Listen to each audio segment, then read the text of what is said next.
you're going to love our guest this morning. She is Katarina Wilson. She is an abductee. She has written a book called The Alien Jigsaw. And I think you'll find this absolutely fascinating. As usual, with us in the very first portion of the show is Linda Howe, this morning, or this evening rather, all the way from Philadelphia. Her home, where she'll be reporting on who knows what, but something that has something to do with one of the two subjects that we discuss.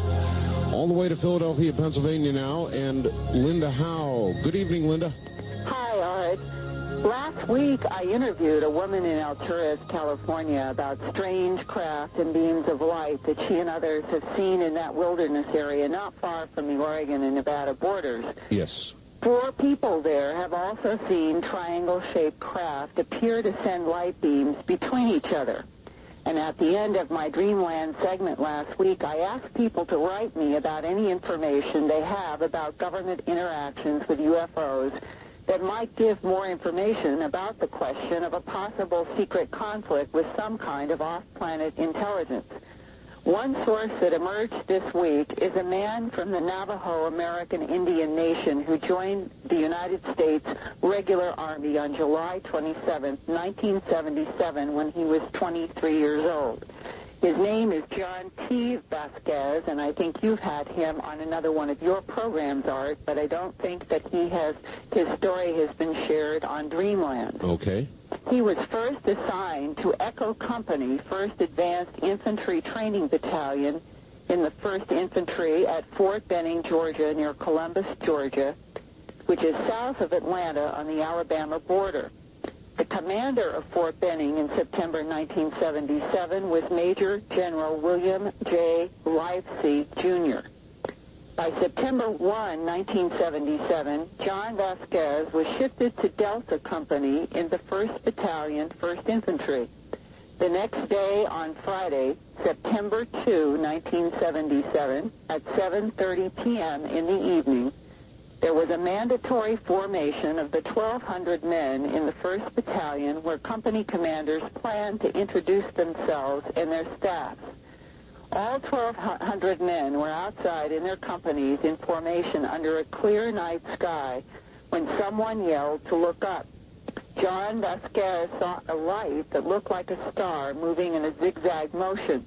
Then he saw some of the men start running away out of formation and saw a light coming closer to the ground. This is John Vasquez now speaking in his own first-hand eyewitness testimony about what happened next. Okay, excellent. Here comes the report. And by this time, it was already coming down to Charlie Company, and it was just this one ball of light, and it was about 15 feet in the air, or maybe 10. And I didn't know what that thing was. I thought it was still a truck or a jeep. And when I pulled myself backwards, I looked up at the guy who was in front of me, and he was standing there asleep with his head bowed. And his eyes closed? Eyes closed. He was asleep. So I pulled myself backwards, leaned backwards a little, and by this time, I don't know what happened, but I guess I became unconscious or something. Do you remember going to black or your body moving, or do you remember? No, I just became, somehow I felt this falling out or this unconsciousness coming across, like somehow falling asleep. And the sound of your commander's voice as he was speaking from the podium? I didn't hear him at all. Okay. I was fixed on this light. Right. And I was falling, moving backwards by this time when I saw this light and saw this guy's face. And he was standing there asleep. So I moved back, and this is when I became real unconscious a little bit. And I don't know how long that was, but when I came to, I couldn't move. My foot were frozen, or I couldn't move my legs. I tried to move my legs, but I couldn't move. And what were you seeing? I was looking at my foot. So your head is down, and when I came to, I looked at my foot, both my feet, and I tried to move, and I couldn't. So when I looked up, I turned my right body, and I noticed that there's about 30 people still standing around, and the CO was standing there behind the podium, and I saw my buddy who was standing right next to me, to my right, running, and a lot of other guys are running into the trees and underneath the building. And the commander, was he asleep, paralyzed, or what? When I couldn't move, I had to call my buddy to come back to help me, and he did come back, and he had to physically pull me away from where I was standing at. And when he did that, I pulled out of that place where I was standing, and we started to run. And I called my buddy, who was on my left-hand side now, that I wanted to see the CO, and he was screaming something, but I didn't understand what he was saying. I was screaming too, and I wanted to see the CO, so we ran over to the CO, and he was standing behind a podium, asleep. With his eyes closed too? Yeah, he had his eyes closed, and his head was partially bowed, and he was standing there asleep. And I screamed, wake up, out loud, real out loud, and he wouldn't. And by this time, my buddy who was standing to my left had turned around, and whatever he was looking at kind of sort of straight up, and his face was all pale, and his eyes were like fish bowls, and like he had his jaw open, and I was looking at him with like something was draining sort of out of him, like he was in a kind of a trance look. Mm-hmm. So I shook him violently. I shook him real hard, and I told him, don't look. And when he came to, he was saying, what's going on? And I just told him, just take cover. And we started to run. And by this time, this ball of light, huge ball of light, just showed up to the first building in front of us, and it was so bright it silhouetted all the frames of the glass, and the scenes of the buildings. You could see it. It was that bright. Mm-hmm. And it was on the other side of this first building, and it was coming around this building, and at this time we saw the 4 people that was underneath the building, the first building. And we started screaming for them to tell us what was going on, what was this ball of light, and they were out, unconscious. Really? They didn't move. I know we were screaming out loud for that same guy who just talked to us, but there were only 4 of them underneath there, and they were all out, lying there, just out. They didn't even move or anything. And did the light seem to respond in any way to the sound of your yells? No, it just kept coming around this building, the first building, and just kept coming around the first building. And when it came about to the edge of the first building, I saw partially just the first edge of this thing, and it was so bright. I guess I got fixed on this light.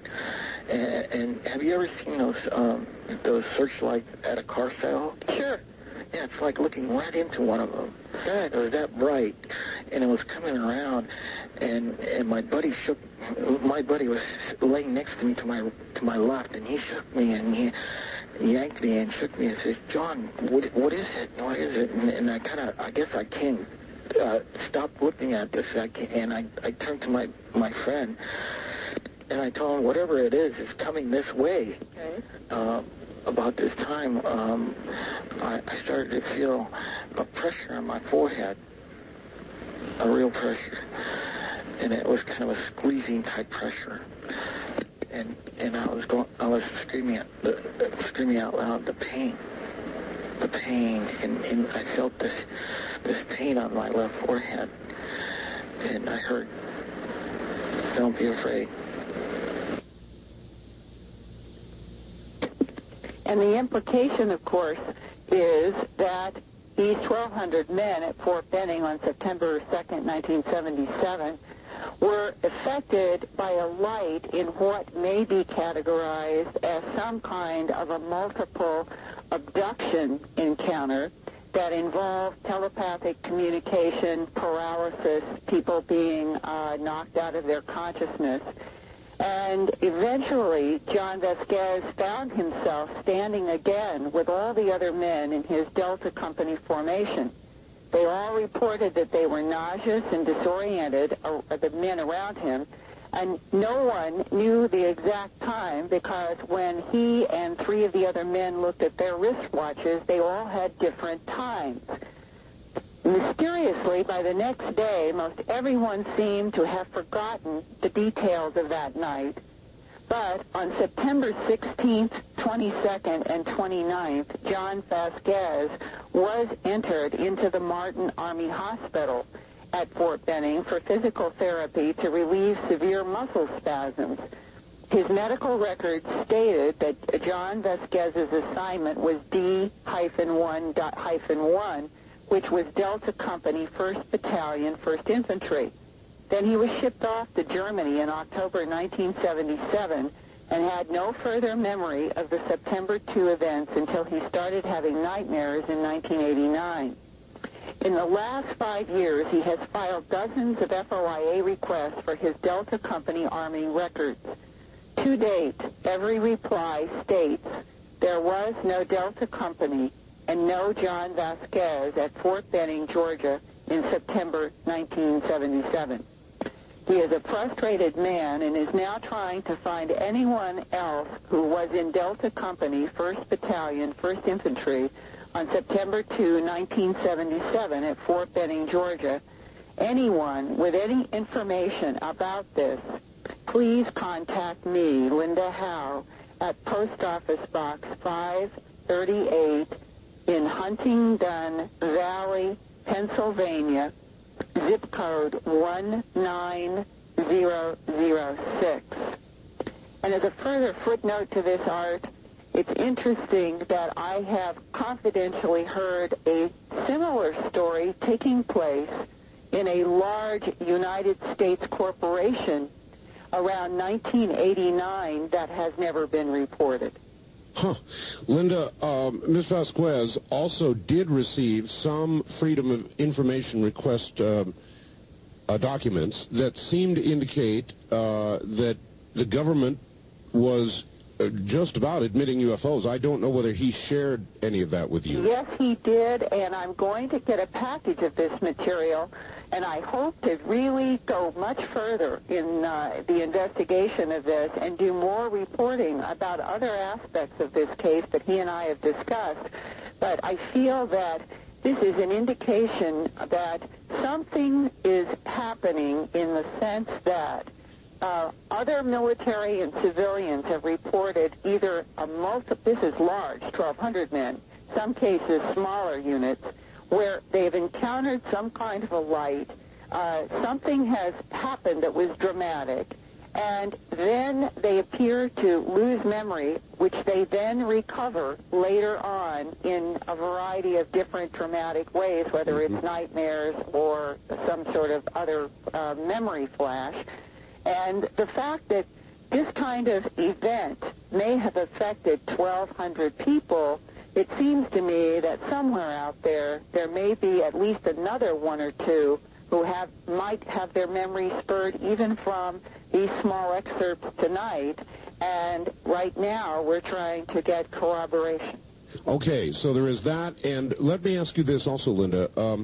Is there any possibility that John Vasquez will be regressed hypnotically, or is there any further research that's going to be done into his memory of this? There is one investigator who has done some limited hypnosis on his case, and we were talking tonight about how we might go further.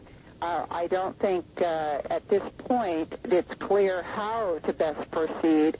He feels that he wants to see, first of all, if he can find somebody else from his company. He insists and has the medical records to prove that even if somebody is trying to expunge now from the record the existence of a Delta company, that his medical records alone prove that he was in Delta company, and he is hoping he can find somebody else out there who will come forward. Very good.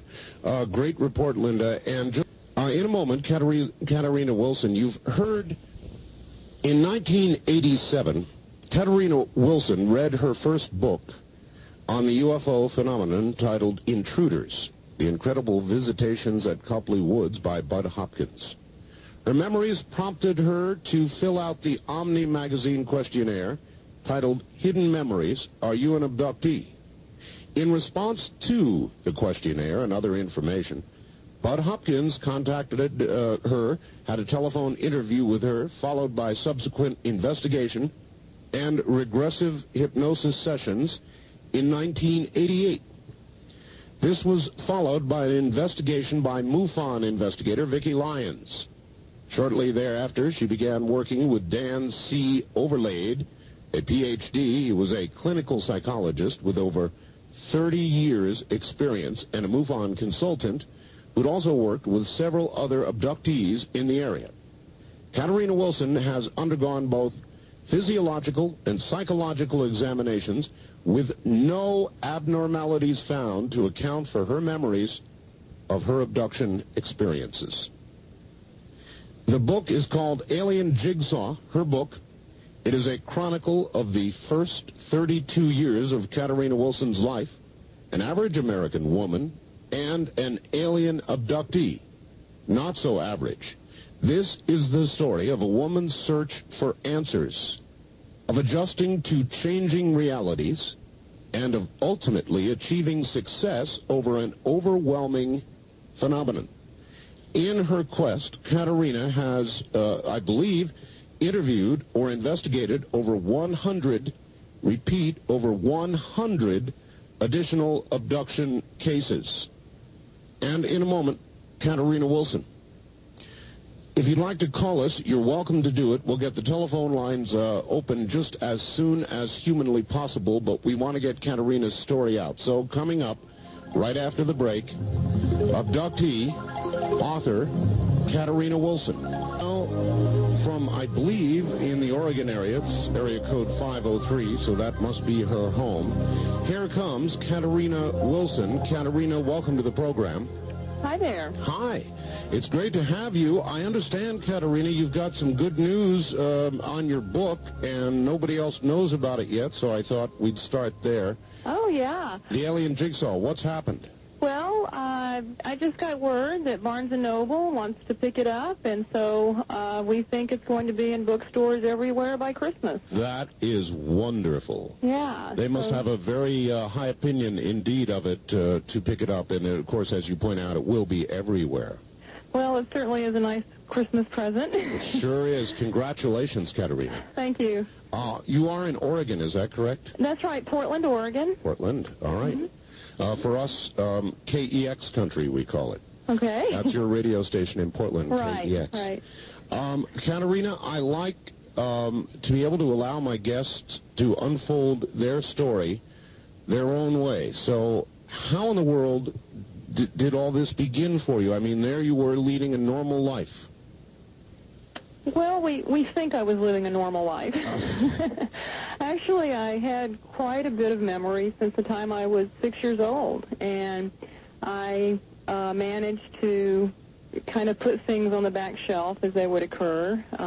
At first, when I was 6, I used to think, well, these unusual things that were being done to me had to be happening because God was making them happen. You know, as a 6-year-old, that's pretty much where I put it. Were you a religious youngster? Not really. We went to church every Sunday, but I never really connected as a child or a teenager with the religious community, although my mother, made sure that all three of us went to Sunday school every Sunday, and we were confirmed through the Lutheran Church. But as a child, and of course, aliens don't exist, so the only other person that could float you outside and paralyze you and telepathically communicate with you was God. So yes. That's kind of how it started for me. And then I had, throughout my childhood and adolescence, I had occurrences of missing time and unusual memories again, and I don't know. I guess you just learn how to deal with that and adapt, and you put it on the back burner because you've got other things in life you need to deal with. And I think for me, what happened was I had so many conscious memories that after a certain amount of time, there was nowhere else to go with it. You can only bury so much in your life, and pretty soon it just starts to bubble up. And that started happening. Kind of like the Vasquez story that Linda told about. Yes, yeah, exactly. At some point in your life, even though it's perfectly hidden, it seems to start bubbling up many times with kind of dire consequences psychologically. Right. Whether it's a spontaneous memory or it comes through nightmares or recurring dreams, eventually the information comes out, I think, with most people. If it happens enough, you only have so much space in your mind, and you eventually have to release it. Well, what finally drove you, I guess is the right word, to Budd Hopkins and any other researchers that you've seen? Well, I would say in 1983, when I started keeping my journal, I had some pretty serious events happen, and I felt like I had to get them out, so I started writing them down. I also had some serious anxiety starting to develop, and that started in 83, and then by about 86, it had reached a point where I convinced my fiancé, Eric, to nail all the windows shut in the house, and I had all my cats in an enclosure and inside the house. They, couldn't run free anymore, and I was going out in the backyard. We had woods behind our backyard, and I was going out looking for aliens. And I thought I was going crazy, and I had all this anxiety and fear, and I didn't even know what an alien looked like. You mean just kind of out wandering around in the woods? Well, not really in the woods, but we had woods behind our house. We had a huge backyard, and I would be outside at night, silly Katarina, midnight to 2 a.m. going, gee, where are you? I'm expecting to see aliens, although at that time I wasn't quite sure what they would look like. And so that was 86. And 87, I was in a bookstore, and, I picked up this crazy book about UFOs called Intruders, and I started reading it, and my God, it was like reading a story about myself. All right, there's something I need to understand. Before we get to that portion, Katarina, you say you were out in the woods, you were plagued. What exactly had happened to you to bring you to this point, or what did you think had happened to you at that point? Well, I was constantly looking up, expecting to see a UFO. I'd had a sighting when I was 16. I had a pretty clear sighting of 3 hamburger-shaped crafts. They were silver with yellow, red, and blue lights around the midsection. My mother, my brother, the people I was babysitting for, and several of the children in my cul-de-sac that I lived, the street I lived on, they were all outside, and it was very late, between midnight and 2 a.m. again, and we had the sighting. And the interesting part about that is, at the end of the sighting, to me it lasted 45 minutes. I was the only one out there at the end. At the beginning, we were all out there together. And my feeling when I saw them was confirmation of familiarity. It was like I had always known about them.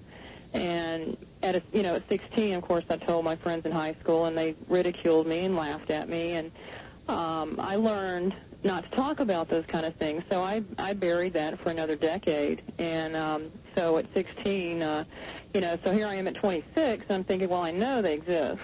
And I know they're up there. I kept looking up, and I just had like a free-floating anxiety of fear of something out there that was going to come in and get me and hurt my cat and me.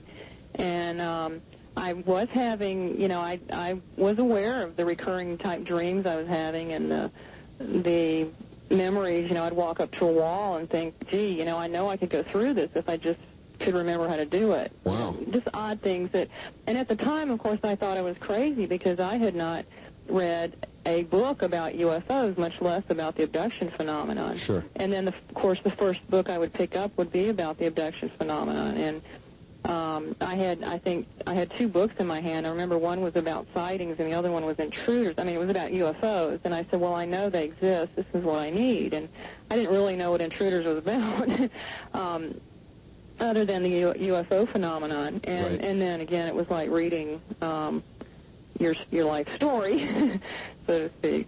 So as you read, you said, aha, this is it. This is what's been going on. No, I said, oh, my God, what am I going to do? And I actually gave the book to my fiancé and said, I want you to read this. And I just kind of, put my head down and said, we'll just wait and see. And he finished it, and we just looked at each other. We didn't really say anything, but we looked at each other, and it was kind of a sad, intense moment because we knew without speaking to one another what we needed to do, and Sure. that was to look into that. And so you did. Yeah. And how did the research develop? In other words, I guess it was Budd Hopkins, right? Right. All right. How did Budd handle it with you? You talked to him once by telephone, then what? Yeah, well, I filled out the Omni questionnaire, and I couldn't just say yes or no and circle the answer. I had to go get my journal and write down all these things that, for each question I gave him about 5 pages, which I think any abductee that goes through this awakening and has somebody finally for the first time in their life they can talk to about this will know exactly what I'm saying when somebody asks you a simple question and you can talk and write, pages and pages about that. So I ended up having to bind the material I sent him with the questionnaire, and I thought, well, this guy, first of all, I don't know who he is, and second of all, when he gets this, he's going to think I'm nuts. And my fiance, husband now, Eric, insisted that I mail this to him, and I fully expected, the men in the white coats to show up at my house and take me away when he got it. And I remember sending it to his house. I didn't want to send it through Omni because I didn't want anybody at Omni Magazine to read this stuff. I sent it to his home address. And then he called a couple of weeks later and conducted a pretty lengthy telephone interview with me and said, well, I'm going to be in town and the spring, and I'd like to get together with you. And that's when he did more, face-to-face interviewing, and that's when I wrote that infamous list of good and bad qualities down that he put in the introduction. I had forgotten all about that I'd ever written that down for him. And we did 2 regressive hypnosis sessions in a weekend, Friday and Sunday. Right. And Eric was always present during those, and not a lot of alien information. Well, no alien information really came out in the regressive hypnosis sessions. But what he was able to do was to break through some kind of mental barrier that either my unconscious mind put up, or the beings, alien beings themselves, imposed on me not to remember. And by going through these hypnosis sessions, I was able to look at a couple of areas of my childhood that were questionable. Although no alien activity really came out, he did break through that. And wow, the weeks after that, it was just spontaneous memories, things. It was just like somebody had opened a door of a big, filthy, cluttered closet, and So finally opened the door, and all this stuff could fall out. It all came crashing down. Yeah. All right. Well, I guess that's the meat of it then. What in the world surfaced? What did you suddenly remember? What has happened to you, Katarina? Well, I figured out pretty quickly that a lot of the memories that I had been holding in and denying, like the childhood experience that from the best that I can remember, it happened when I was 6, that, this most likely wasn't God that did this, that there was some other intelligence at work, and... well, specifically, that did what? What were your memories of... Well, yeah, the memories were of flying, seeing the road below me and flying through the air, floating, not having any clothes on and floating, and having a telepathic voice inside my head, somebody communicating a very important message to me that I was not able to remember, but I knew that it was more important than anything in my life.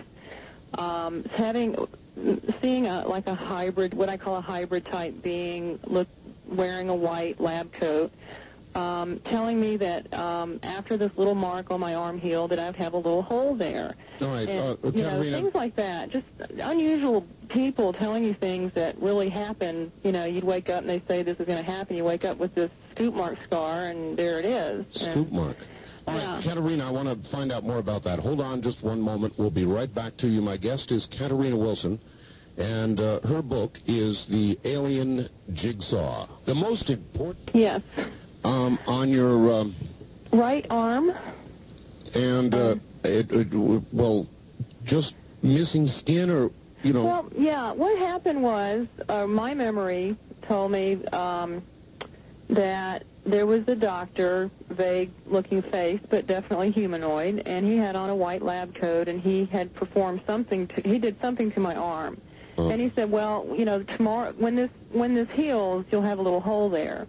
And I detected a little smile, and I smiled, and I said, oh, well, that'll be neat. I was a kid, like 8 or 9 years old, and I thought that'd be pretty neat to have a little hole in your arm. And the next day I had this little scab on my arm, and it healed just very quickly. And there was like what I described to Budd Hopkins, my scars. He said, you have any unusual scars? And I described mine as looking like craters on the moon. And I said, well, I have these little scars, but mine look like little craters on the moon. And this is what, the one on my arm looks like. It's in the photograph in the book. And what I did the next day, of course, was I wanted to show my mother. And I went up to Mother and said, oh, look, isn't this neat? And I want you to see this little hole in my arm. And she wouldn't even look at it. She became almost hysterical, from my point of view, and refused to look at it, kind of threw her arms up and just got away from me as fast as she could. Wow, how odd. So I thought, well, gee, that's strange. And perhaps from her response, I spent, I even try to cover it up today, many, many years, 20 years, trying to hide that little scar from people because I was kind of embarrassed for it to be there. Have you ever asked your mom why she reacted that way? Well, not about that particular scar. She's kind of a new recruit, so to speak. I see. She is still reading my book, which she's finding quite interesting, and so we're taking the questions slowly. She's about I think a little over halfway through the book, so we'll get to that. Okay.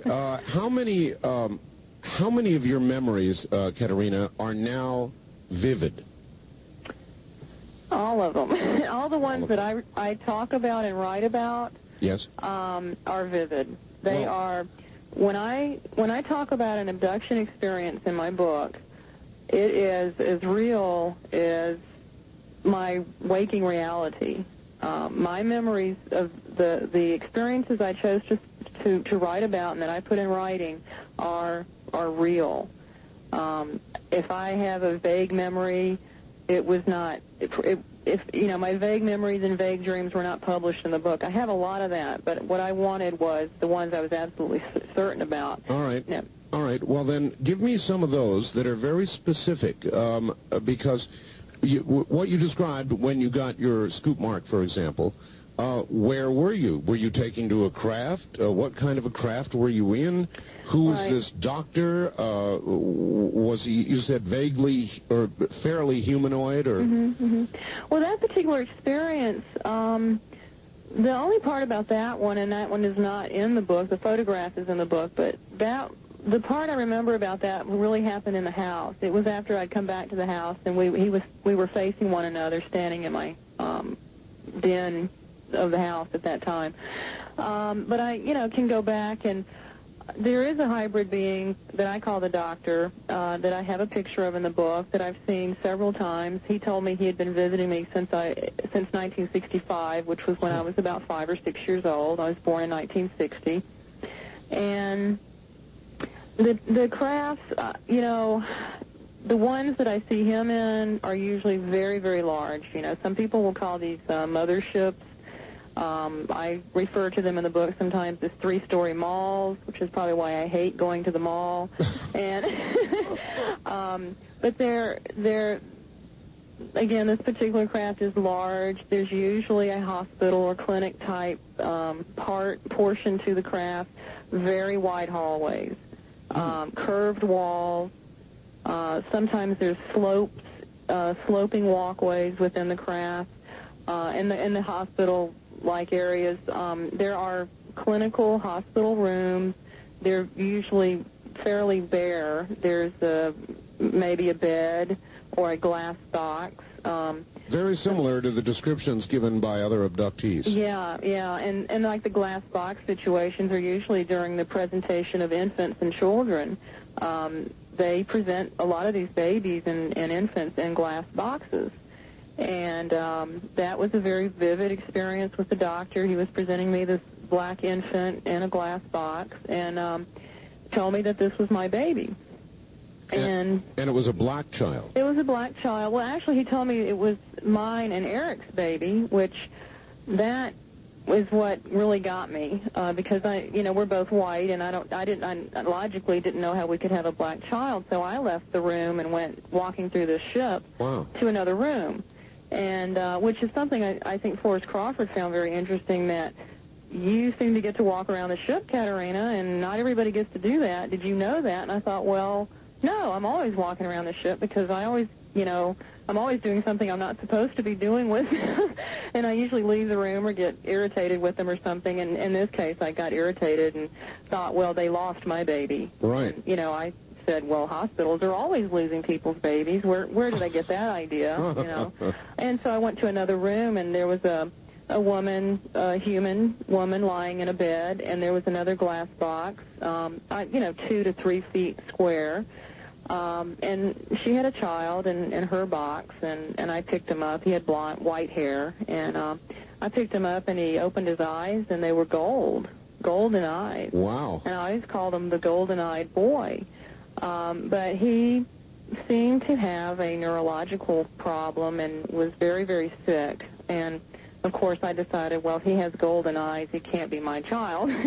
That was before I really knew what I know about abductions today, and that is that there seems to be a hybridization type program going on where they're they appear to be mixing different races, together. So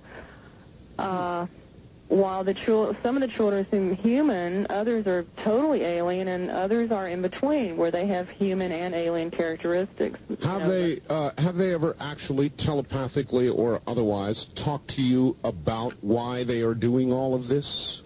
That's a tough question.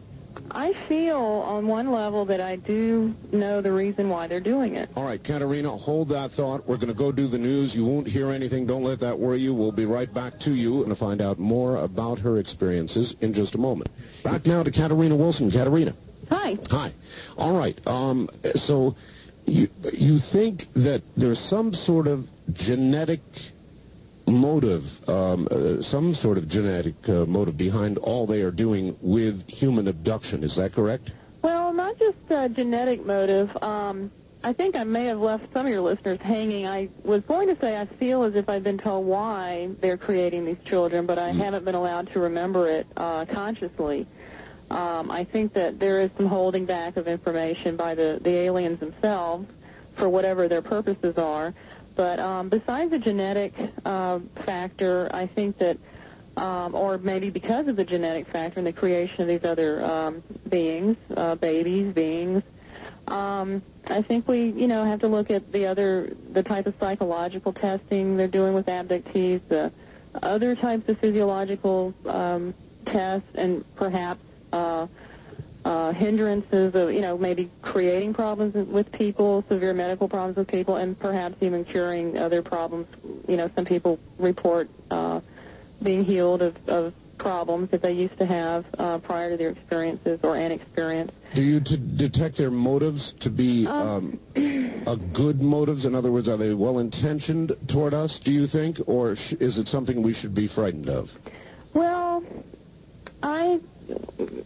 even if their intentions are not positive, I don't think we need to be frightened of them. I think being afraid is only going to hinder our ability to understand what they're doing. So regardless of whether they're here for good or bad, the first step is not to fear them.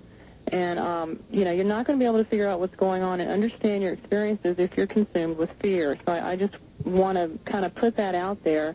I have seen them do some good things. I've seen them do bad things. There are times I feel like I'm just an experimental animal to them. There are other times that I feel that they love me and they care tremendously for me, like we would care for our own children.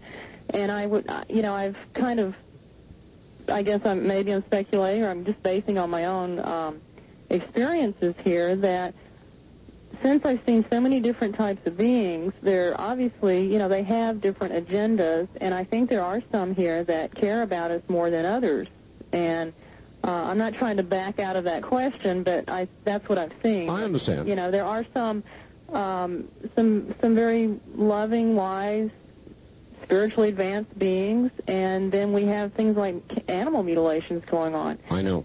Any way you look at that, that is not positive. So, we're having a lot of different types of activity, and I think we have different aliens with different agendas, and we need to figure out, as much as we can about all of them. Well, I don't know. The animal mutilations may involve environmental research. Right. People have talked about that.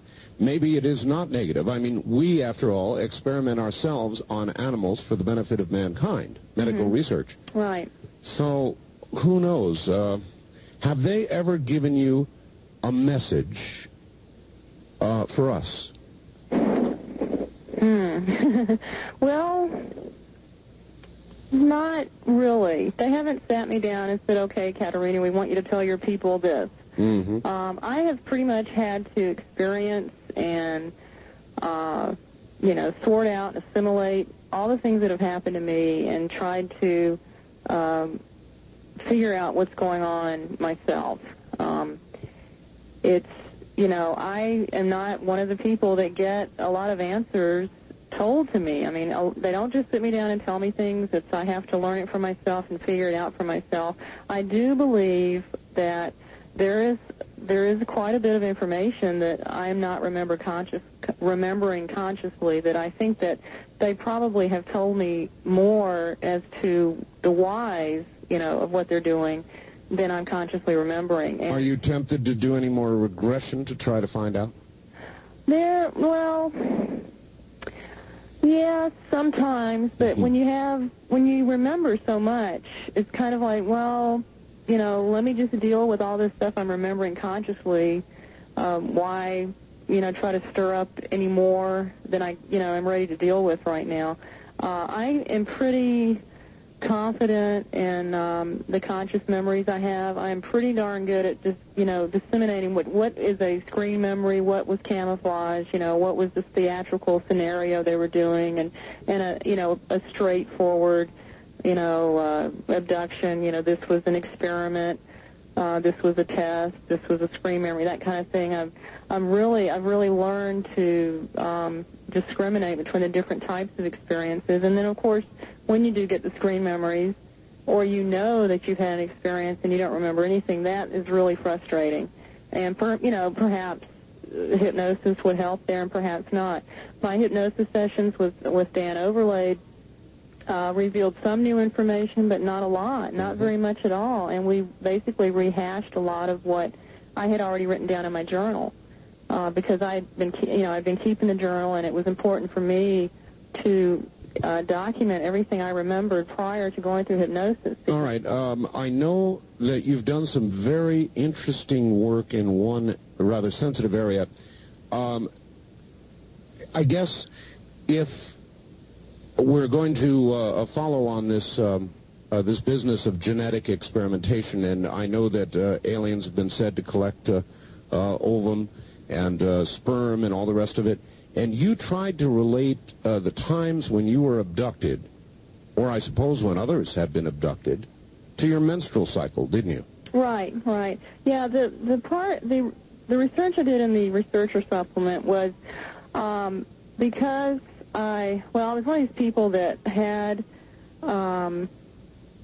a lot of monthly pain, and it was pretty much debilitating for me. So there was no doubt in my mind, that for my life, my life kind of revolved around either my migraine headaches or this other aspect of being a female. Uh-huh. And so there was a lot of documentation done, with that for medical purposes, and so it was easy for me to correlate when my experiences would happen as to the time of the month that they would happen. Okay, what did you discover?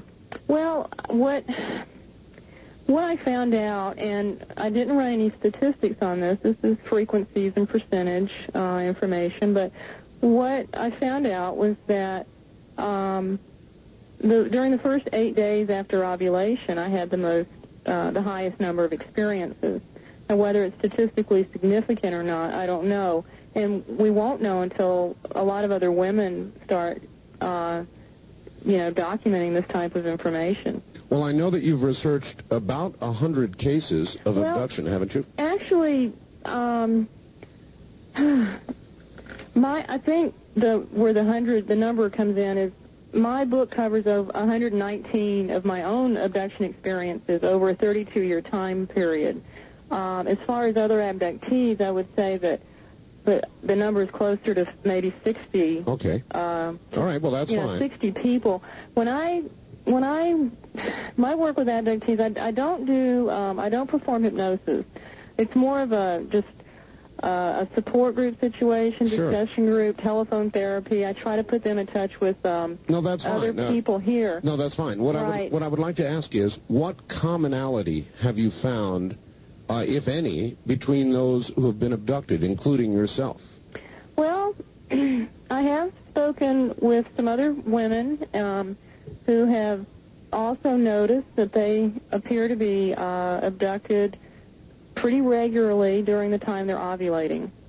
And I thought that was quite interesting, that this wasn't just an anomaly with me. It may be an anomaly with 5 of us here in Portland, but it does seem to occur more often, pretty, I mean, it's like they can always count on the beings coming while they're ovulating. No, I think this is really an interesting aspect to follow, because so many people have said it is genetic, and this would be another line of proof. Right. And the reason I put this very personal information out there was because I wanted to encourage other women to do the same. They don't have to publish it themselves, but they can certainly share it with their hypnotherapist or whoever they're doing their hypnosis with, or any other researchers. This is the kind of correlational data we need to start out with. I mean, you need to start with correlational data in order to work towards That's right. We don't have the medical community behind us right now. And until we can get enough of our little pieces of data, together to show them that, hey, we think we have something here, will you take a look at it? That's where I was driving, what I was driving for, and I still am. And if anybody's listening and you're a woman and you are having abduction experiences, that you remember this is so important. This is one of those little things that we can do, not only to help ourselves, but to draw some attention from the medical community, or hopefully from some of those MDs on the board of directors of MUFON, to take a look at this stuff. Well, I guess I'm not sure where to go from here with you, other than to ask you if you can describe any of the beings that you encountered, other than the doctor, the one that you described. Oh, yeah. Gosh, I have so many illustrations in my book of the ones that I am not an artist, so I have to really see something in order to draw it. Sure. And so I have several different types of hybrids, and I think that we may be hearing more about first, second, third generation hybrid beings in the future from other researchers. I'm pretty much sure that I'm seeing hybrids with very human characteristics and, to more alien characteristics, and I'm speculating that maybe we're having a first, second, and third generation hybrids here, that they are becoming more and more like us, maybe, or, perhaps so much like us that we can't really distinguish them from from us.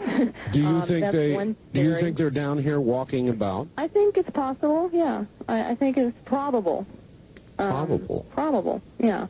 And that's not something I say lightly. It's something that maybe 3 years ago, if somebody had said this to me, I would have said, no, I don't think it's probable. But the different types of hybrids I've seen and how human they can look is just, and other people, describing the same types of beings, I think it's probable. All right. And I've seen 4 different types of beings that I would classify as grays. Very short, 3-foot-tall, floating gray skin being to a 7-foot-tall gray being with the big head and the big round black eyes. A gray is not a gray is a gray. There are different types of grays, and that's something that I thought was very important to put out, and so I have the 4 different illustrations of those beings in the book. And probably the most unusual looking being was the praying mantis, something I call a praying mantis type being with ebony skin, kind of maybe an exoskeleton. But when she walked, she kind of, I guess her back was at about a 45-degree angle, and she would kind of rock back and forth as her legs would move. And that was probably the most unusual type of being I saw. Katarina, don't take offense at this. I'm going to just ask you a straight-out question. It is, how have you satisfied yourself or come to terms with this question that you're not crazy as a loon? I mean, this is wild stuff you're talking about. How have you satisfied yourself that this is real and not a concoction of your mind? Right. Well, what I had to do was play by the same rules that everybody else has to play by, and that was that because of my migraine headaches partially and because of my abduction experiences, I've had a brain CAT scan, a CAT scan of my sinus area. I've had a complete psychological evaluation with a psychologist that did not believe in UFOs and a psychologist that did believe in the possibility of the I guess Dan Overlay believed that the phenomenon was real, so we'll say he believed in it, and then the other doctor did not believe. Yeah, and for the sake of the discussion, his conclusions are perhaps more interesting. The one who did not believe. The one who did not believe, he told me that, I did, at my last meeting with him, I asked him if he believed in UFOs. This wasn't something we really discussed, but at the end, he knew that I believed in him because I'd had that sighting and everything. But this was prior to the UFO investigation. Right. He diagnosed me as, a normal person without. He said you're okay. There's nothing psychologically wrong with you. You have some problems with self-esteem. Let's see. We did. But not a paranoid schizophrenic. Oh no. There was no classification. He said I was okay. I was normally functioning. I had low self-esteem, and then I had, probably unsure about what I wanted to do with my career because that was a rough time for me when I wasn't playing music anymore. Well, that would describe many of us. Yeah. But he didn't. He was nice, and he really helped me, and he also, what I did with him, too, was he charted everything I ate for 3 months and how I felt. We charted my mood on a daily basis, and he diagnosed me with severe PMS because it was just showing. I thought, well, gee, what's this guy, I didn't believe in PMS back then. I didn't believe that this was a real thing, and it just, this is what my diagnosis was, low self-esteem and PMS. PMS, okay. Oh, well. So I go with, Dan Overlade's diagnosis was post-traumatic stress disorder. He agreed I had PMS and low self-esteem. And so it's kind of funny to talk about this stuff. Okay, so there it is. Two opinions. What about the physical exams?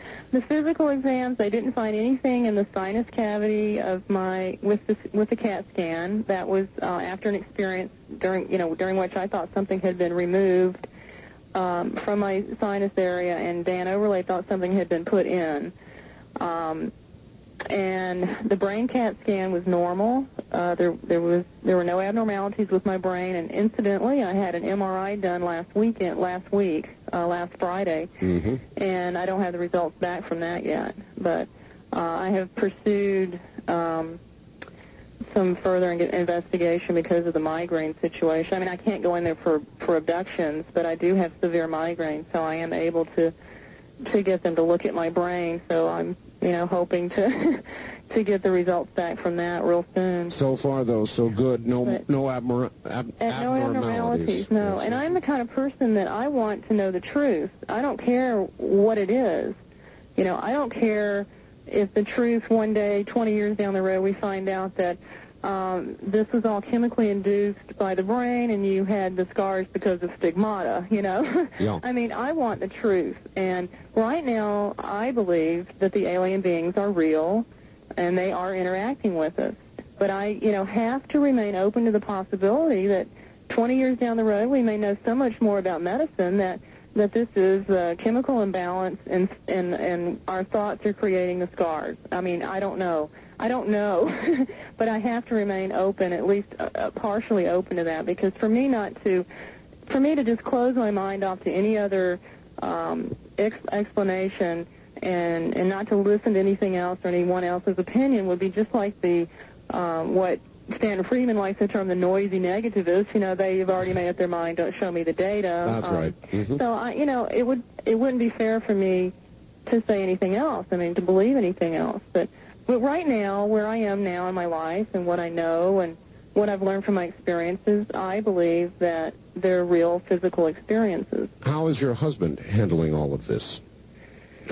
Well, he's a wonderful person, and I don't know, I feel very lucky. He's had his own experiences.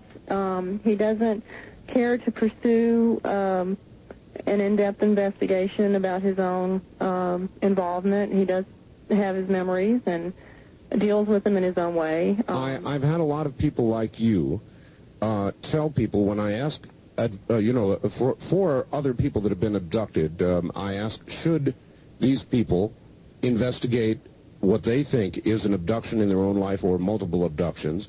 And a lot of people like yourself have said, no, unless it's bothering you to the degree it's disrupting your life, don't do it. Right. I agree with that. It's the old saying, if it's not broken, don't fix it. If you're not having problems and you don't have memories, and then they're not, if your missing time isn't bothering you, then congratulations, I'm really happy for you, and get on with your life and live it to the fullest. That's how I feel. All right, missing time, that's another good topic, and we'll jump on that in just a moment and begin to open the telephone lines. Katarina, hold on just a moment. My guest is Katarina Wilson, and she has been abducted many times. If you have questions for her or about abduction or one of your own experiences, we're going to open up the lines in just a moment. Stay right where you are. Here's how to order the newsletter. I'm going to give you a telephone number and an address. Katarina Wilson. Katarina, hi. Hi. Are you ready for a few questions? Well, I thought I was going to have some missing time, so if I'm not here, yes, of course, I'm ready for the phone. All right, we'll get to missing time in a moment. Let's get to the phone calls. On the toll-free line, you're on the air with Katarina Wilson. Hi, I just had a question for you. For me? Yes, for you. All right. Okay, my friend just moved to Sacramento, and he loves your show, and he listens every Sunday, and he wants to know how he can get it down there. In Sacramento? Right. On KSTE radio. KSTE? KSTE in Sacramento, and I believe they're on 650 on the dial. That's great, and your show is great. Okay. I enjoy it every Sunday also. Thank you very much for the call, sir. On the first-time caller line, you're on the air with Katarina Wilson. Hello? Art. Yes, hello? Yes, hi, Art. This is Julie from Eagle River. Eagle River, Alaska. Okay, you're going to have to speak up for us good and loud. Okay. Hi. I wasn't expecting to get on so soon. I've been listening to your show religiously for a long time. I've read everything I can on UFOs. And after the show last week, I went and bought that book, Mary's Message to the World. Yes. And I feel like it just has cleared everything up about the babies, the hybrid babies and everything. If you read that book, it makes you feel like, because Mary has said that when our world ends up here, that we're going to continue on somewhere else, and that we'll be having, we'll all look completely different, we'll be a lot more spiritual, and we'll be a lot different. And they do mention the UFOs in that book. And you just wonder if maybe they're not just getting us ready for when that's going to happen. All right, thank you. Katarina, what about that? Oh, yeah, I'd like to comment on that. That is a theory that has been stated within the UFO community.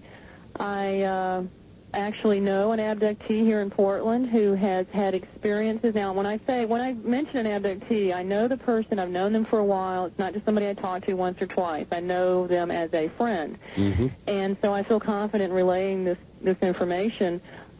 She has had experiences during which she has seen, for example, the life force leave a child and go into another body, and she has been asked or encouraged to practice leaving her body to move into a new body that will be waiting for her when the time is right. And she's told that when it is time for you to do this, you will know, and you will know how to move from your old body into your new body. And this, to me, kind of, infers or implies that maybe something will be happening during our lifetime that we will be leaving these bodies and moving into other bodies. I mean, it's not just this one person. I've heard this from other people, but I'm relaying her information because I know her as a person, and I know that she's a good, honest individual, and she's also an abductee, and she's worked with a clinical psychologist. So I actually was holding Mary's Message to the World today in a bookstore, and I said I should buy this book, and I didn't buy it. I don't know why. I said, oh, I really should. And, you should buy it. I agree. I think you should buy maybe it. I'll go back tomorrow and get it. I wonder, Katarina, what it is that has some people who are abducted getting, in effect, messages for the world, and others, like yourself, not really getting messages for the world, but just being subject of medical experimentation, apparently. Yeah, I don't know. I ask that question a lot, too. Myself, I've had an experience after both of the books were published. This year, I saw a gray alien and a blonde child sitting side by side, and I watched the life force of the gray alien go into the blonde child. The little blonde boy looked like he was about 5 years old. Where was this? This was on a ship and behind a glass wall. I was on one side of the glass wall. They were on the other side of the glass wall. And after the life force went into the child they were sitting down. He stood up, and then he teleported himself. I mean, with thought. I knew that with thought he was floating himself, and he went into this little playroom, and he was floating, and I thought, oh my God, these beings are telekinetic. I mean, they can teleport themselves, and it was just phenomenal to see this. But I also felt, from my point of view, I felt a great sadness because the life force left the gray alien. I mean, he died. And I felt really sad, but then in another way, I think that maybe I just didn't understand. I need to understand more about this. Was the young boy human? The young boy was, I would say, humanoid. I don't know if he was, certainly wasn't human because he could float. I mean, he could, at will float himself around. Well, I meant physically in appearance. Physically in appearance, he looked human with the exception that he had a very muscular upper body. He was about 5 years old, and he had a muscular upper body. And you saw the life force of the alien, the gray, leave that gray's body and go into the young 5-year-old boy. Right. That's a little frightening, Katarina? It was very sad for me. I felt great sadness during the experience and the following couple of days. And I just hope that it was, a volunteer thing, for the Gray. I hope he volunteered to do that and was not forced. Well, I guess it occurs to me a long way, but if that was a human boy, Katarina, he in effect is now possessed. Well, it didn't seem. Well, the way I look at it is, if the soul is eternal, which I believe we have a soul, and I believe the soul is eternal. For instance, each time we come back to this planet, we know we live in a human body or a physical body, mm-hmm. and if we come back more than once, then we're going to need more than one body. So, we're getting a little more into reincarnation here than perhaps what we were talking about. But Are you a believer in reincarnation? Yes. In that respect, that I believe the soul is eternal, and that part, the life force of the individual continues, whether you're in this physical body or not. All right. In that respect, I do. All right. On the toll-free line, you're on the air with Katarina Wilson. Hi. Good morning, Art. Good evening, Art. This is Leonard in Albany, Oregon. Hello. And I have a question for Katarina. Is that how you say it? Yes. Yeah. I've always wondered, is it possible, if you haven't ever met any of these alien peoples or anything like that, is it possible for you, if you have a desire to get in contact with them, to contact them without them contacting you? Well, I certainly have had my moments where I wanted to relay information to them, and I explain in my book, and I know other abductees have explained that they can sense when the beings are nearby. Sometimes they don't get visited, but they know they're nearby, and they might be tuning into them, watching them, listening, or some kind of mental tuning in to the abductee, like to maybe check on them. So they're not physically abducted, but in those instances, when you sense that, or when I have sensed that, I have given them messages, and I tried to relay my thoughts or my, what, my message was, or my information, or my question. Well, what about somebody who has never had any interaction with them? Would you say you're out of your mind for wanting to do such a thing, and be careful what you wish for? I would definitely say be careful what you wish for, because there's a lot more out there besides extraterrestrial beings. And if you want to open yourself up, for instance, the Ouija board is a good example. It really is. If you want to open yourself up, there are spirit beings, there are forces out there that would gladly entertain you and would probably misguide you. And I would say be very careful what you wish for. Yes. I don't think any of us, when we were 6 years old or 5 years old, said, gee, I want to be an abductee, or I want to be abducted by aliens. Well, I'm sure there are some people, Katarina, who listen to this and think, oh, how romantic. Oh, it'd be great. Boy, what a story I'd have to tell. I'd be a unique individual if this happened to me. I mean, there are people who, for their own reasons, maybe even self-esteem, Katarina, would like to have this happen. Mm-hmm. Well, I would say that we are all unique. You don't have to have this in your life to be special. I don't think I'm special at all.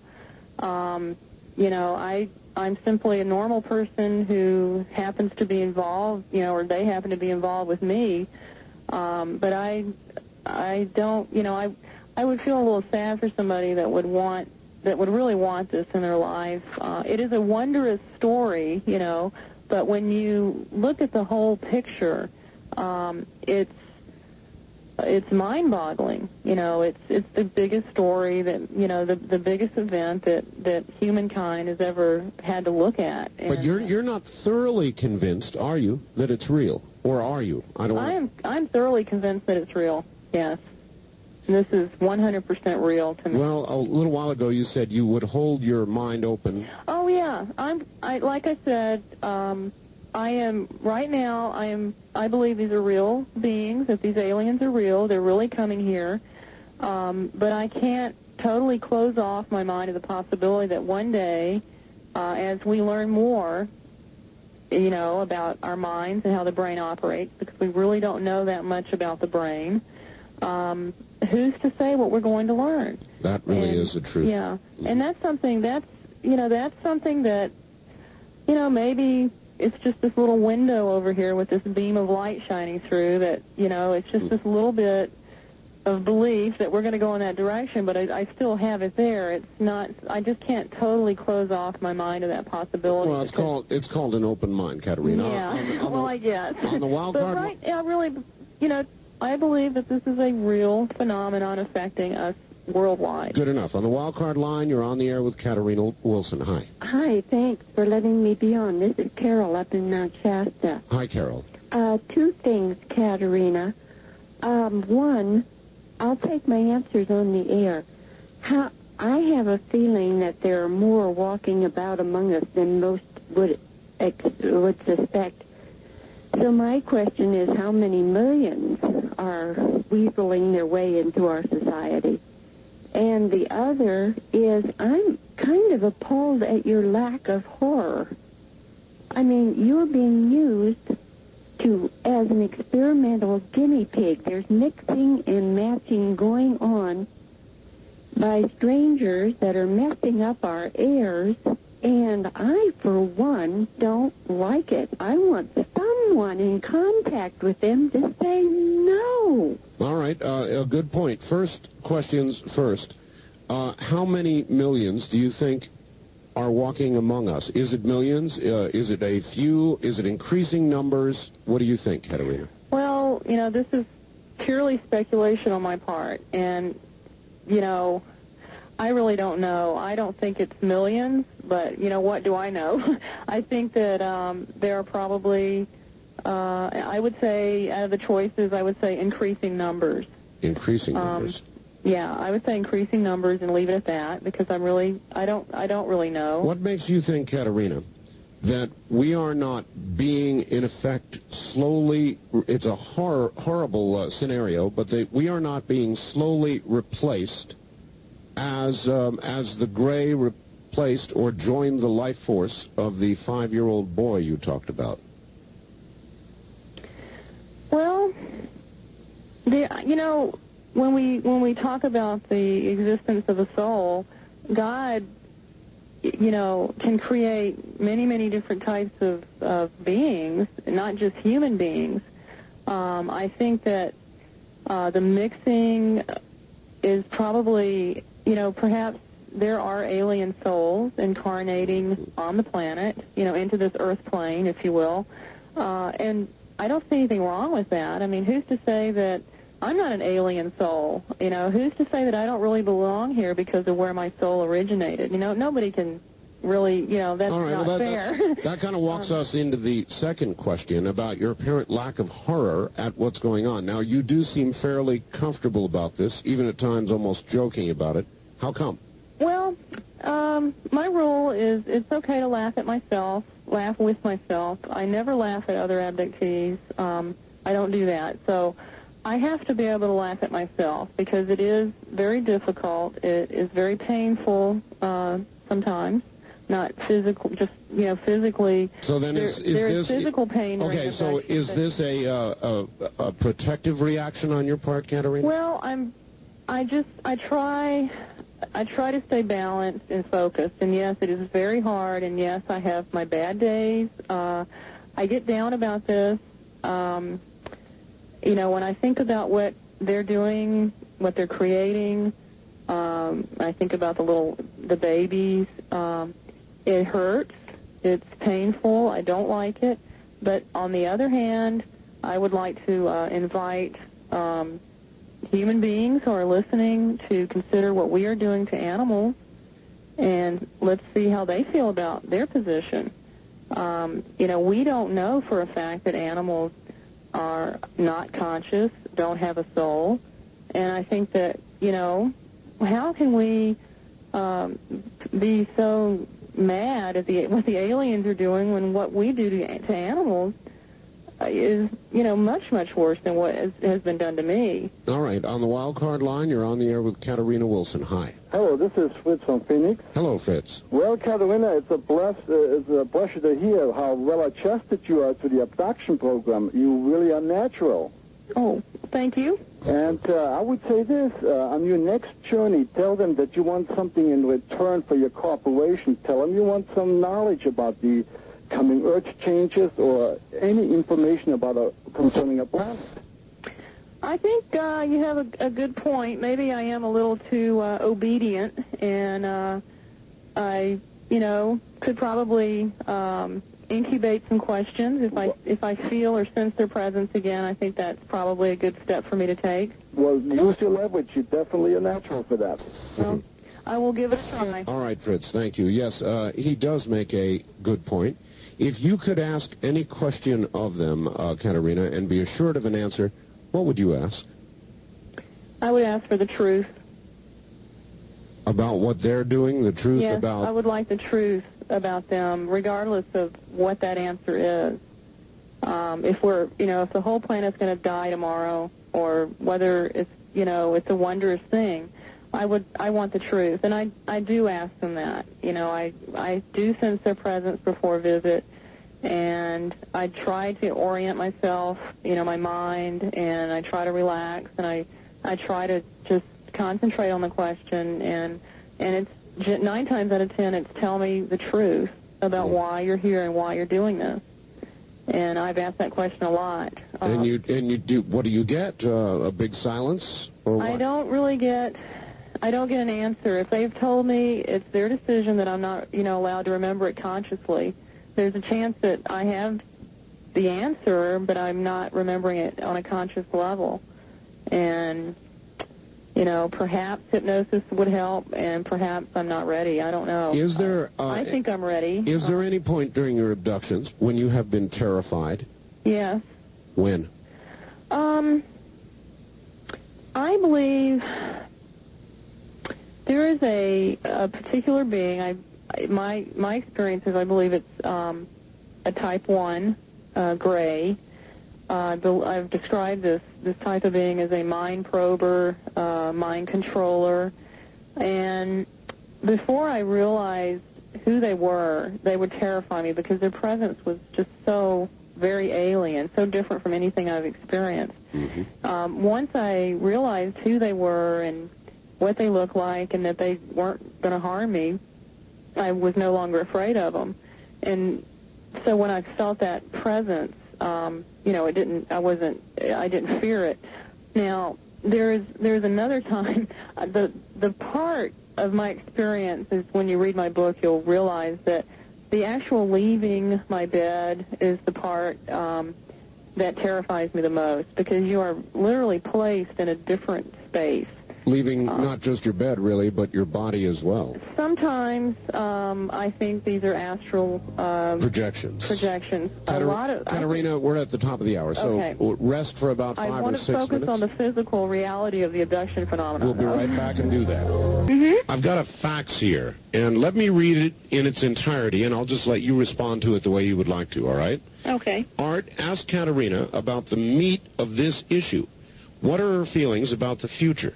Why are so many aliens here at this time in history? When does she think there'll be a public appearance? Can she at least speculate on the information she thinks the aliens are withholding? How about the dreams she's had? Regarding these questions, what has she learned from the 100 other abductees she's interviewed, 60 actually? I can find descriptions of spaceships and encounters in any bookstore. The strength of your Dreamland interviews is that they cut through the crap and get to the heart of the matter. So can you shed any light on any of those questions? Could you repeat a few of them for me? Sure. What are your feelings about the future? Pretty dim. Why? Well, I was thinking earlier that maybe I should just do a little speculating and not worry so much about, what everybody's going to say about, Dr. Overlaid used to say, well, what do you think, Katarina, if you just let your fantasy or your imagination, take this information forward. Yes. So, looking at it that way, if I were to just say, okay, going on what I know and what I feel and, goodness, why are they here and all the things that I've seen them doing, it doesn't make a lot of sense that if you are coming to a planet to really help the planet, to help the people of the planet, that you would keep so much information from them and that you would play so many games with them. Yes. So the lack of their willingness to be open and honest with us is not a real positive thing. It leads me to believe that they are hiding or withholding information. That's not necessarily in our, for our good. Right. Now, on the other hand, if there's some catastrophic event that's going to happen that they can't keep from happening, let's say an asteroid's going to hit the planet and there's nothing they can do about it, and, generally when we have large asteroid strikes, that pretty much wipes out everything. Right. Then, if I were an alien race of, perhaps scientists, just some of these beings are, I'd probably want to salvage what life I thought was important, or what life I thought I could manipulate into being what I wanted it to be. You feel something like that is on the way? I think it's possible. Mm-hmm. Yeah. All right. And why? I would definitely, look what we're doing. We're manipulating the genetic code of other plants and animals, and this is nothing new for us. Soon humans. Why are so many aliens here at this time in history, do you think? And I guess that goes to the answer you just gave. You think something is about to happen. Well, I think something is going to happen, yeah. Whether it's a man-made catastrophe or if it's an asteroid, followed by enormous geologic repercussions, which is what's going to happen if we have a large enough asteroid. And I'm not talking about this because Without Warning was on last weekend. This is something I published in my book in March, way before the movie came out. I think that, you would want to take samples and representations of the life on that planet and perhaps put it back in 1 million years in some other form, or put it on another planet or in a laboratory for that matter. So, I kind of, back when I really didn't know anything about abductions except that I was involved and, oh, my God, I got to figure this out, my first thought back in 1987 or early 88, I remember it was in this different house, it was early 88, was, well, gee, this must be what the rapture is all about. How else can you get human bodies off the planet without any trace? You beam them up. So, yes. And I hate that phrase. It's so Star Trek-y, but, when you can move bodies in white light and blue light, when you can move physical objects and change physical objects and change the molecular structure of people and objects, which apparently these beings can do, that's, to me, that, back in 1988, I thought, well, that would explain the rapture, that scenario. And with all the different pieces of information that people are getting and the different forms it's coming through, whether it be a classical, abduction, experiencer case, or channeled information, we're all getting a piece of this puzzle, whatever you want to call it, and it leads everybody, it's all leading to the direction that some big event is going to happen. I'm not going to say it's going to happen in the year 2000, but I think it's going to happen in my lifetime. I'm 34 years old, and I think that in my lifetime I'm going to see a heck of a lot more changes than what I've seen so far. All right, Katarina, on the toll-free line, you are on the air. Good evening. Hi, Art. Jim in St. Louis. Jim in St. Louis. Yes, hi, Jim. Katarina, I've got a theory for you, and I'm going to run it by you, and I'd like for you to tell me what you think. I recently got done reading a book by George C. Andrews, in which there were, at many different times and places, law enforcement officials were baffled by outbreaks of waves of, child abductions, and I don't mean UFO type thing. I mean, they say that statistically there are just not enough clever kidnappers to account for all of the massive numbers of people that are abducted and never come back worldwide, all the missing people, do you have any opinion as to whether some of these many thousands and thousands of people that are gone or missing could be taken up and just never returned? It's a good point, Katarina. Yeah, it is. It's a good question. I think some of the people that have disappeared may be abductees that were not returned. I think many of the children and adolescents that are disappearing are probably done by a family member. And, you know, we're going to find them one day. And unfortunately, I think there is another percentage that have been murdered, you know. So I know.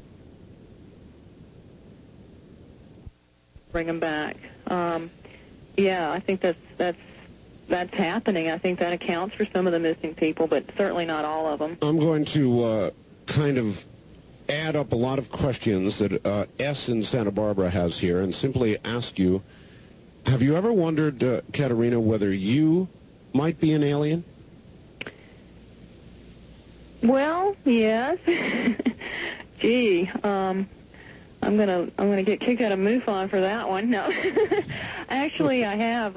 Especially when back in '88, I told my mother that I really thought there might be something to Charles Hickson and Calvin Parker's abduction experience in Mississippi, which was, you know, back when she didn't know anything about my involvement, and this was my way of kind of breaking the subject to her. And I said, you know, and what other people are finding out is that there's some kind of interest in our reproductive behavior by the aliens, that they seem interested in our, you know, reproductive aspect. And my mother just out of the blue blurted out, well, your father was an alien. Your father was probably an alien. And, wow. You know, I guess 30 seconds went by before either one of us said anything, and it was just like, I was thinking, why the hell did you say alien? And alien is not in her vocabulary. I mean, she has never said that word in her life. And I don't know. I have since that time wondered what on earth they could be interested in me for. And that's something, you know, when you're looking at genetics and the unusual pregnancy my mother had with me, and, you know, I wonder if they unusual, Katarina, in what way? Well, she was pregnant, and she had it confirmed. She went in to see her doctor, you know, examinations and everything. And in her third month, early fourth month, she went to the doctor, and lo and behold, there's nothing there. She's not pregnant anymore. She didn't have a miscarriage. Really? And so she thought, well, that's odd, but my mother just was one of those women that didn't question doctors. I don't know how many women really questioned doctors 30, 40 years ago. So a few, I can't remember, 1 or 2 months later, you know, she goes back thinking she's pregnant. He examines her, and she is pregnant. And she's well into her pregnancy. I think she was, again, about 3 months pregnant. That is odd. And, of course, my mother was hysterical at this point because for some reason she told the doctor, she says, I don't know why, but I was hysterical. I was crying, and I told the doctor that baby, you know, if it survived in the first place, would never be normal. It would just never be a normal baby. And he kept assuring me that everything would be okay, and that baby was born, and that baby was me. But somehow, very deep inside, and a very emotional mother didn't believe that baby would ever be born normal. Gee, I'm glad I asked the question. So I mean, you know, personally, yeah, I wonder, is there some part of me that's not human? And, you know, I just don't know. You know, I don't know. You would think that the doctors, the blood typing, and... Well, as a follow-up comment, Katarina, maybe that accounts for your attitude about all this. Perhaps, yeah. Yeah, maybe that's something they've told me, you know, that maybe they've told me that I'm not all human, or I'm part of them, and maybe there's a part of me that believes that or knows that somehow. Well, I mean, what about that baby they told you was yours? That probably I believe more than anything. My mother doesn't make stuff up like that. She doesn't know enough about Well, no, I medicine meant, to be able to make up a story like that. No, Katarina, I meant the... about my father? No, Katarina, the black child that you saw. Oh, the black child. Mm-hmm. Yes. Mm-hmm. Well, I've seen a lot of children, several, two I know were mine. I recognize them, they recognize me, and they weren't completely human children. But, yeah, I don't know. I think that there's So then, Katarina, you've been a surrogate mother for aliens 3 times. At least. I think it's more like 7 times. 7 times? Yeah. Yeah. Wow. Yeah, and there's not a day that goes by that I don't think about those children. And my fantasy about that, if anybody wants to know, is that one day I'll open my door and they're going to be standing there and they're going to live with me. You know, that I'm going to be able to be with them, or at least one of them. All right. Listen, on the toll-free line, you're on the air with Katarina Wilson. Hi. Hello. Hello. Where are you, sir? Portland. Portland. Okay. I'd like to ask your guest about 2 recent guests on your show, Carla Turner and Leah Haley. Yes. And a follow-up question, what does she think about what the government knows about this agenda, and what is their part in the intimidation, harassment, and even abduction of abductees? All right. Thank you. What about that? Well, that's an interesting question. If you want to talk about being horrified about being abducted by somebody, let's say how would we all feel if we were abducted by our government, or members of the military? So this is a subject that, yes, Carla Turner has written about and Leah Haley has written about and I have written about. We have all seen military government people in our experiences, in our abduction experiences. What have you seen? I've seen people that I thought, a couple of men that I somehow knew were with the CIA. I've been in underground bases where they told me they were with the secret government that was above the President of the United States. I've seen men in Navy uniforms, Marine uniforms, Army uniforms. That's a lot. I mean, I've seen military bases. I've watched unusual craft fly, hover. All of this is detailed in your book, right? Right. I have, over the 32-year time frame that the book covers, there's 119 experiences, and out of those, there are 14 that involve military government aspects. And how do I feel about it? Yes. Well, I am asking myself, did the radiation experiments ever end? Did that aspect of our government ever stop doing what it was doing to people? I mean, the Tuskegee Institute experimented on black men. That's right. They let them die so they could study syphilis. We gave, radiation tablets to infants. I mean, to me, if you can experiment on an infant, anything goes. So, I mean, I'm certainly fair game. And I asked myself, did these experiments stop? Is this part of a continuation of what Marchetti and Marx talk about in The Manchurian Candidate, or the cult of the CIA, cult of intelligence, the book about the CIA and the cult of intelligence? I mean, we experiment on humans just like everybody else. All right. The caller also asked about a couple of my recent guests, Carla Turner and Leah Haley. Do you know them? Oh, yeah. What was let's see, relating to the military government aspect? Well, they both told stories about right, and I know Carla's husband, Casey, had described in detail about an experience that occurred in an underground base with the military, I think. Do you know where any of these underground bases actually are? Well, one of them, in the experience, I knew I was in eastern Canada, and near the border of the United States in eastern Canada. And that was an underground facility. That was the one with the supposedly secret government that... How did you know that? I'd been there before. Oh. I mean, as I was walking toward it, I remembered being there before and knew I was in eastern Canada. Okay. And knew that I had been in the base, in the underground base before. And, I've been told that there is a secret underground military base there, but this was just by somebody whose brother was working there, and he, couldn't even tell me the name of it. Okay, back to the telephone lines. And on the wild card line, you're on the air with Katarina Wilson. Hi. Hi, this is Patty from Aloha, Oregon. Hi. Hi.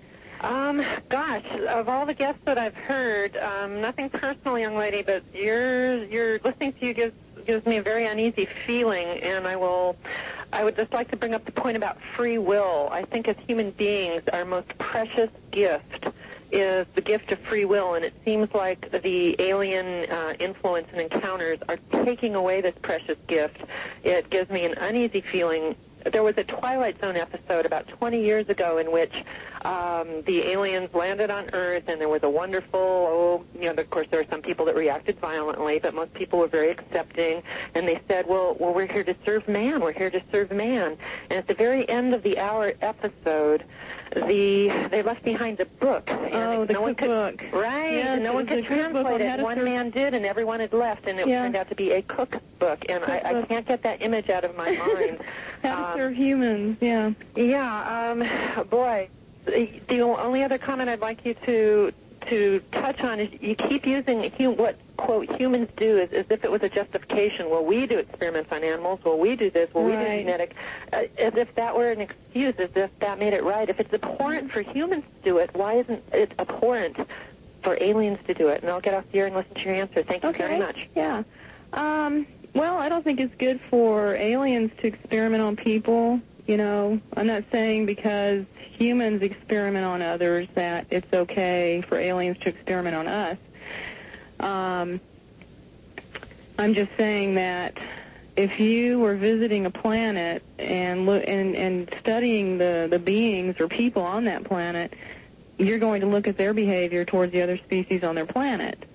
And all I'm saying when I bring that up is, as far as the alien to human, human to other species, is that I'm just glad that I'm not being as treated as badly as I could be treated. Well, I'm not saying I'm enjoying what they're doing. I'm not. Katarina, I almost share her feeling of unease about the way you presented this, and I think I now know why. It's as though you're talking to us, human beings, as though you are yourself a third party. Have you noticed that's the way you present so many things, as though... Well, that is what I feel my role is, my involvement in all of this.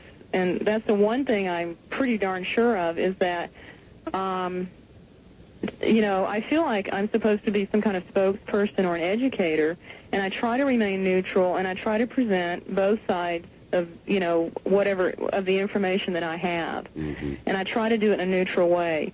I can get all upset and hate the aliens and instill a lot of fear and negativity in everybody, but I don't see that as being very productive. All right. Now, as far as the government goes, I'm not by any means saying that it's okay for the government to do what they did and what I'm speculating they might be doing now. All right, Katarina, hold that thought. We're at the bottom of the hour. We'll be right back. Katarina Wilson is my guest, and when I meant as a third party, Katarina, you might think about this as we come back from the break. I meant word. Okay, back now to Katarina Wilson.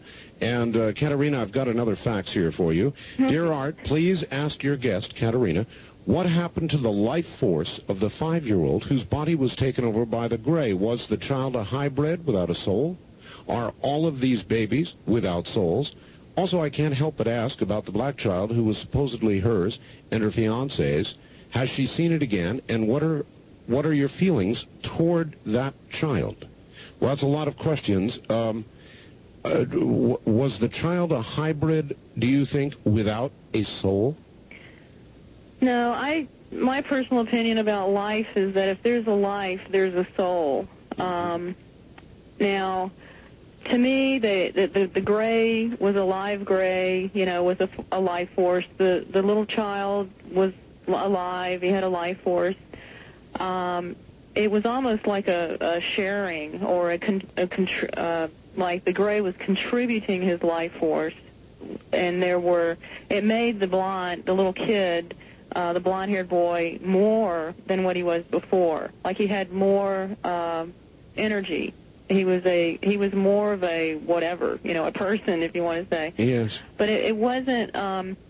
I did feel that the Gray's body then did not have a life to it, that soul was gone. The life force was gone. Right, that the Gray died because of that. All right, with reference to that child, which you said was yours, she asked, did you ever notice any subtle changes in your body, or was that a test tube baby from start to finish? With my experiences, most of this genetic manipulation, the pregnancies are artificially created. I did have an experience during which they told me that my baby was in the spindle phase, which is during the initial stages of cell, when the cell splits during mitosis. Yes. Now, that happens hours after the sperm and egg meet. And this is not something, I mean, we can do this, we can watch this. I mean, if you've watched the Learning Channel, you've seen this under a microscope. But, we can't determine that somebody's pregnant that early on. I mean, our tests just don't show that. But they can tell when it's in the spindle phase. So I mentioned this in the book. I think that they can artificially inseminate and remove before a woman will even know she's pregnant. From Santa Barbara, why would a person not want to remember that they were a member of an alien race? Did I say that? I don't know. No, it's just... I have no idea why somebody wouldn't want to remember if they were a member of an alien race or not. I don't know. I think it would be an individual decision. I mean, some people might not. All right. Well, again, I noticed, Katarina, that the way you're approaching all this is almost from a third-party point of view, almost from an alien point of view, almost as if to say to the audience, don't worry about all this.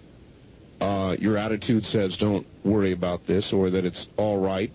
I'm not saying it's all right, and I don't mean to imply that I'm saying, what's happening is okay, but I don't want people to expect me to be, because I'm a woman and I'm an abductee, I am not going to view myself as a victim. And if people don't like my presentation or are uncomfortable with the neutrality of that, that's because they're trying to place me in a category where, it should be poor Katarina, all she's been through. Yeah, I went through that, and I'm really glad I'm not there anymore, because it's not fun to wallow around in self-pity. Right. I'm an abductee. I'm having experiences. I know I have free will. I'm not a weak-willed person because I'm being abducted. I'm trying to present the information. I'm not going to get emotional about it, because that doesn't do anybody any good, and I don't want people to view me as a victim, and I don't want people to feel sorry for me. And that's my presentation. I've been there. I'm not going to go back. All right, good enough. Toll-free line, you're on the air with Katarina Wilson. Hi. Hi, Art. This is Tom in Seattle. Hello, Tom. A couple of questions for Katarina. Sure. Number one, what did the life force of the alien that went into the child look like? You said you saw it.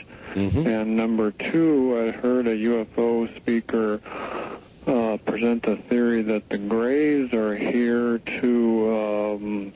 they'd done something that they'd lost their emotions, and that they needed to hybrid with us to get this emotional capacity restored to them. All right. That was their purpose. Katarina? Okay, the life force, I can only describe it as the way I would know that a male alien is a male, a female alien is a female. It's an inner knowing what's going on. But also, it was like I saw, I don't know, I don't want to say it's a light, but it more of just a energy going from the Gray into the little boy. And that's the best way I can describe that. I know that you present that in a positive way, but again, I find it kind of chilling, because I'm not really sure that it's positive. I'm saying I was deeply hurt and depressed the next day. I mean, I was on the phone with my abductee buddy here in Portland, and I was telling her about it. And I know, but your emotions were for the gray, as I recall, right? You were sorry for the gray. Well, yeah, I mean, the little boy was fine. He went off and started playing. Oh. Yeah, he teleported himself, picked up a little ball, threw it through a little circular hoop-like thing, like maybe a basketball-type thing, and he just went in the playroom and started playing with his toys. He was fine. He was happy. He was strengthened. And the gray was gone. And the gray was an empty shell. Okay. And I saw it as kind of a sacrifice, but how do we know, on the other hand, that the gray doesn't have now a better body? And maybe the little boy agreed to share his body. I don't know. I don't look at that as possession. I know some people might, but the little boy was fine. He was strong and healthy and went on to play. All right. On the toll-free line, you're on the air with Katarina Wilson. Hi. Hi, this is, let me turn my radio down. Thank you. Where are you calling from, sir? I'm calling from San Diego, California. All right, Kogo, go ahead. Yeah, I was just wondering, I'm not one to blaspheme or nothing like that, but I was considering a lot of different references in the Bible to alien presences and stuff like that. And? I was referring to angels. Uh-huh. As far as the angel descended from the sky and... Oh, yes, there have been such references. Yeah, it is an interesting question, Katarina. Do you think the references in the Bible, and there have been many, that people interpret that way anyway, are referring to the aliens? I think that the most important term, the most important phrase that you can, we need to mention here is human beings' interpretation. I believe that there is a possibility that some of the human beings interpreted an alien as an angel. I also think that there's a good chance that angels are angels.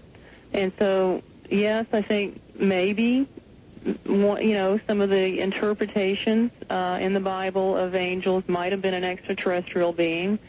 Some of the extraterrestrial beings we're hearing about, light beings, white robes, they're floating, they're surrounded by white light, they come and they speak about God and the God force and wonderful positive messages.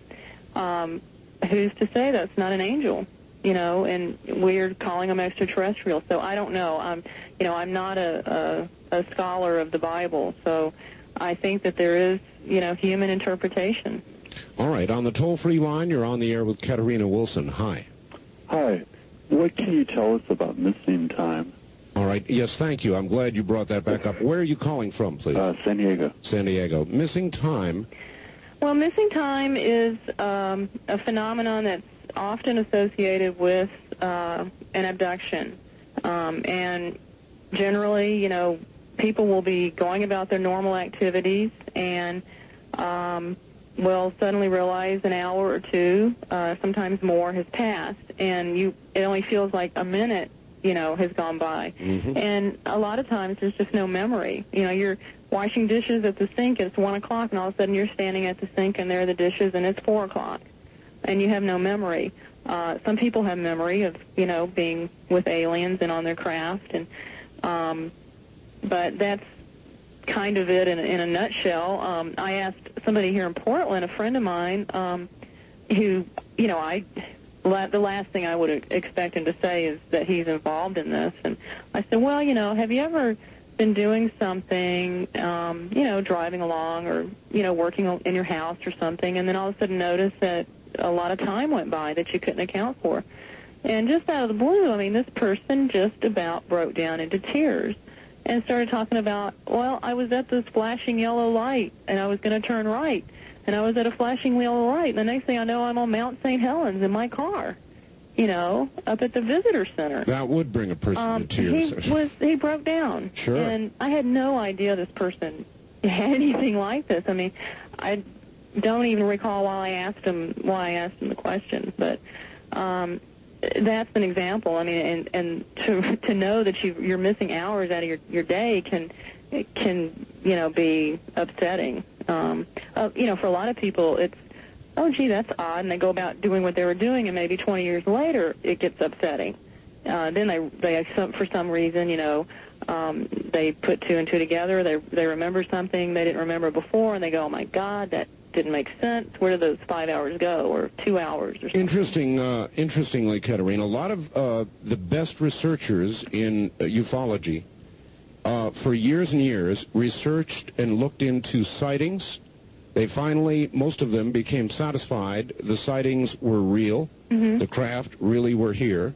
Now they have turned to people like you as the best avenue, they say, of continued research, abductees. Do you agree with that? Well, I think we're a logical resource for information.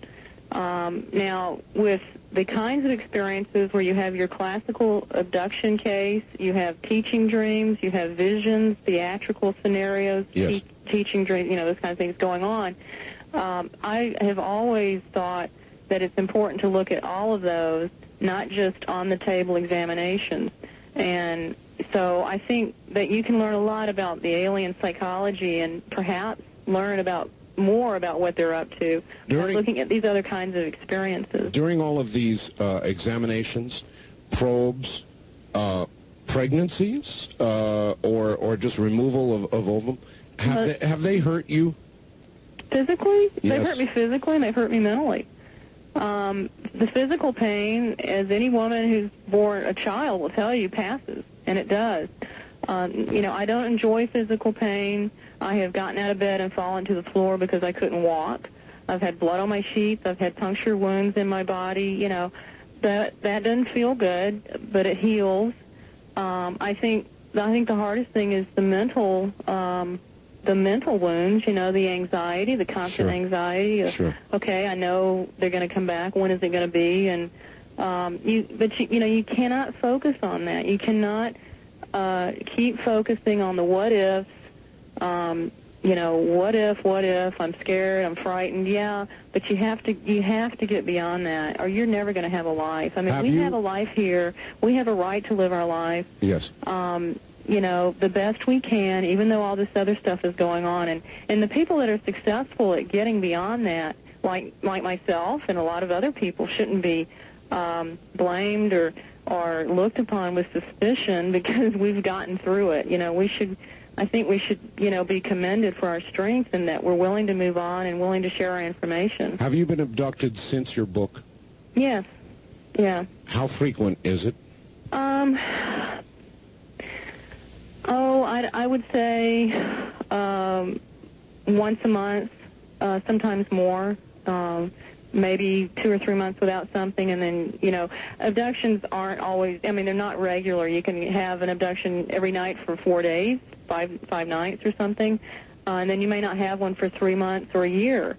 I don't go as long as a year. I think the longest I've gone is since 1987 is about 4 months. What have you tried to do to prevent it? I have,